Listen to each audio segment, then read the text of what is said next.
বন্ধুরা, আপনারা দেখতে পাচ্ছেন কুয়ালালামপুরে বৃষ্টির এক মুহূর্তের অবস্থা দেখুন।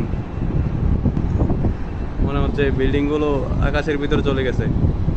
এই যে সবচেয়ে উঁচু বিল্ডিং মালয়েশিয়ার সাতুল আপ্পান, 118 তলা বিল্ডিং, পুরো অর্ধেক বিল্ডিংয়ে আকাশের ভিতরে চলে গেছে দেখা যাচ্ছে।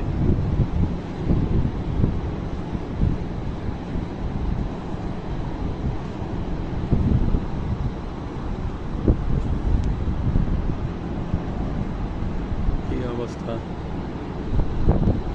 মনে হচ্ছে বৃষ্টিতে আজ ডুবে যাবে কুয়ালালামপুর, এরকম অবস্থা।